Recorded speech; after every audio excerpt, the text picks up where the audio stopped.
খুঁটিনাটি রান্নাবাটি কুকিং চ্যানেলের পক্ষ থেকে আমি সুইটি আবারও চলে এসেছি নতুন একটা রান্নার ভিডিও নিয়ে। আজকে বানিয়ে নেব কাঁকড়া কষা। চলুন তাহলে চটজলদি রান্নাটা করে নিই। তবে এখানে রান্না করার আগে অনেক রকম কেরামতি আছে। কেরামতিটা হলো, আজকে বাজারে গিয়ে দেখলাম অনেক জ্যান্ত কাঁকড়া, তাই ছেলে মেয়েদের জন্য নিয়ে নিলাম জ্যান্ত কাঁকড়া কিছু। তবে সেটা বাড়ি আনার আর কোনো অবকাশ নেই। এই যে জ্যান্ত রয়েছে এটা তো কাটা আমার পক্ষে সম্ভবপর নয়, তাই সেখানেই ভালোভাবে কেটে নিয়েছি। সেখান থেকে একটা ছোট্ট ক্লিপ আপনাদের সঙ্গে শেয়ার করলাম। সুন্দরভাবে কাঞ্চন কিন্তু প্রত্যেকটা কাঁকড়া কেটে দিয়েছে এবং যত রকমভাবে পরিষ্কার করা যায় সেটা করে দিয়েছে। বাকিটা চলুন এবার বাড়িতে গিয়ে করব।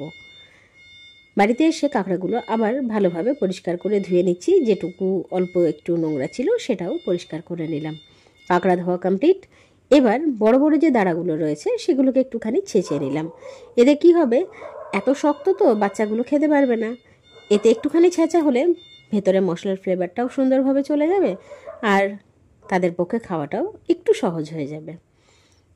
এবার চলুন কাঁকড়াগুলো একটুখানি ফুটিয়ে সেদ্ধ করে নেব। সেদ্ধ করে নিলে কাঁকড়াটা একটুখানি রান্না করতে সহজ হবে। তাই প্রথমেই ফ্রাইং প্যান বসিয়ে দিয়ে তাতে জল দিয়ে দিলাম। জল দেওয়ার সাথে সাথেই ধুয়ে রাখা কাঁকড়াগুলো দিয়ে দিচ্ছি। এবার অল্প একটু হলুদ দিয়ে দিলাম। নাড়াচাড়া করে কিছুক্ষণ ফুটতে দিলাম, প্রায় মিনিট 15 মতো। মিনিট 15 হয়ে যাওয়ার পর কাঁকড়াগুলোকে জল থেকে আলাদা করে নিলাম। এবার চলুন মশলাটা বানিয়ে নেব। এই জন্য ফ্রাইং প্যান আবার বসিয়ে দিয়ে দিচ্ছি পরিমাণ মতো সর্ষের তেল। এখানে ফোড়ন হিসেবে দিয়েছি অল্প একটু 5 ফোড়ন আর শুকনো লঙ্কা। এরপরে দিয়ে দিচ্ছি কেটে রাখা পেঁয়াজ। পেঁয়াজগুলো একটু নাড়াচাড়া করে ভেজে নিচ্ছি। মোটামুটি ভাজা হয়ে গেলে এরপর দিয়ে দিচ্ছি বাটা মশলা।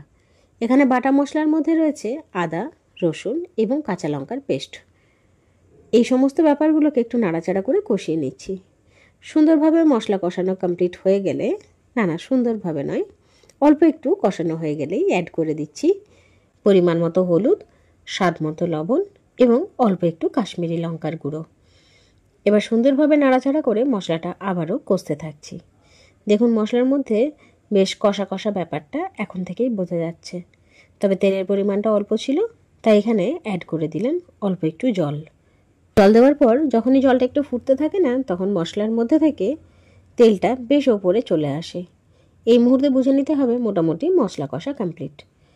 এরপর দিয়ে দিচ্ছি অল্প একটু মিট মশলা। মশলার মধ্যে থেকে সমস্ত জল শুকানোর অপেক্ষা করার দরকার নেই। মশলার মধ্যে একটুখানি জল থাকা অবস্থাতেই অ্যাড করে দিচ্ছি কাঁকড়াগুলো, যেটা আগের থেকে অল্প একটু সেদ্ধ করে রাখা ছিল। এরপর নাড়াচাড়া করে বারবার কাঁকড়াটাকে কষিয়ে নিচ্ছি। মোটামুটি অল্প একটু কষাবো। কষানোর পর আবার একটু ঢাকা চাপা দিয়ে দেবো, যাতে মশলার সমস্ত ফ্লেভার কাঁকড়ার মধ্যে চলে যায়। আবারও ঢাকা চাপা খুলে একটুখানি নাড়াচাড়া করে কষাবো, আবার ঢাকা চাপা দিয়ে দেবো। এইরকম 3 থেকে 4 বার করে নিলেই খুব সুন্দরভাবে কিন্তু কাঁকড়াগুলো কষানো কমপ্লিট হয়ে যাবে এবং রান্নাও প্রায় শেষের দিকে। এই রকম মুহূর্তেই অ্যাড করে দিচ্ছি অল্প একটু গরম মশলা। আবারও একবার নাড়াচাড়া করে ঢাকা চাপা দিয়ে দিচ্ছি। ঢাকা খুলে বাস এবার গরম গরম পরিবেশন করুন কাঁকড়া কষা। স্বাদে কিন্তু দুর্দান্ত। গরম ভাতের সঙ্গে কাঁকড়া কষা দারুণ জমে যাবে। এই কাঁকড়া কষা অতি অবশ্যই রান্না করে খেয়ে দেখবেন, খেতে কিন্তু দুর্দান্ত লাগে। এরকম সুন্দর সুন্দর রান্নার ভিডিওস দেখার জন্য অতি অবশ্যই আমার চ্যানেল খুঁটিনাটি রান্নাবাটিকে সাবস্ক্রাইব করতে ভুলবেন না। আজকের মতো তাহলে আসি, কালকে আবার দেখা হচ্ছে নতুন একটা সুন্দর রান্নার ভিডিও নিয়ে। সবাই খুব ভালো থাকবেন। Good night.